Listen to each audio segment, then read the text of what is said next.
Chicken salad sandwich. Water తీసుకొని గిన్నెలో stove మీద పెట్టి సాల్ట్ వేసి వాటర్ హీట్ అవ్వగానే దానిలో చికెన్ బ్రెస్ట్ పీస్ వేసి బ్రెస్ట్ పీసే తీసుకుంటే ఈజీగా ఉంటుంది. అదే బాగుంటుంది శాండ్విచ్కి. అందుకని ఇలా వాటర్ బాయిల్ అవుతున్నప్పుడు స్టవ్ ఆఫ్ చేసేయాలి. తర్వాత మూత పెట్టి 20 minutes దాన్ని కదిలించకూడదు. అప్పుడు చికెన్ టెండర్గా వస్తుంది, చాలా టేస్టీగా ఉంటుంది. ఓకే, ఇప్పుడు ఇంగ్రీడియంట్స్ చెప్తాను.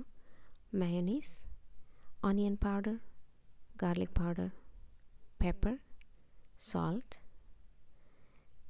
Sugar, Dijon mustard, onions and celery. ఆనియన్స్ని సన్నగా కట్ చేసుకొని ఒకసారి వాటర్లో వేసి ఒక 5 minutes వాటర్లో ఉంచి తర్వాత డ్రైన్ చేయాలి. And sugar optional, powdered sugar తీసుకున్నాను. అండ్ దెన్ ఇలా చికెన్ని ష్రెడెడ్ చేశాను నేను. మీరు కావాలంటే చంక్స్ లాగా కూడా చిన్న చిన్న పీసెస్ కింద కట్ చేసుకోవచ్చు. సో అన్ని ఇంగ్రీడియంట్స్ని బాగా కలిపి మిక్స్ చేసిన తర్వాత ఎయిర్ టైట్ కంటైనర్లో కానీ లేకుంటే వేరే కంటైనర్లో తీసుకుని దానికి క్లింగ్ ర్యాప్ వేసేసి అది ఫ్రిడ్జ్లో పెడితే 2-3 hours అయినా మినిమం పెట్టాలి. అప్పుడు కోల్డ్ శాండ్విచ్ టేస్ట్ చాలా బాగుంటుంది.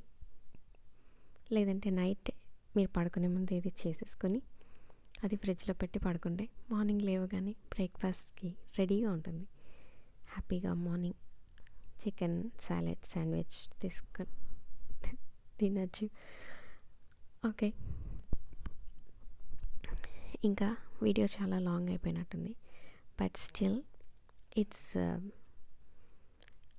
I thought it's necessary. కొంచెం స్టెప్స్ అన్నీ క్లియర్గా చూపిస్తే బాగుంటుంది అనుకున్నాను. Because this is very tasty and healthy dish. దీనిలో ఆయిల్ ఉండదు, స్పైసెస్ ఎక్కువ ఏమి ఉండదు. But still it's tasty. ఇదే శాండ్విచ్ మీరు బయట కొన్నారంటే చాలా ఎక్స్పెన్సివ్ ఉంటుంది. బట్ ఇది ఇక్కడ ఇంట్లో చేసుకుంటే హైజీన్ ఉంటుంది, హెల్దీ ఉంటుంది. And it's very easy to make.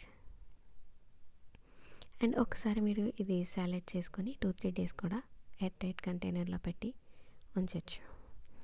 So మీకు చాలా యూస్ఫుల్ ఉంటుంది. సో ట్రై చేయండి. This is one of the best sandwiches that I know. And it's easy. అంటే నేను ఓన్లీ 1 బ్రెస్ట్ పీస్తోనే చేశాను.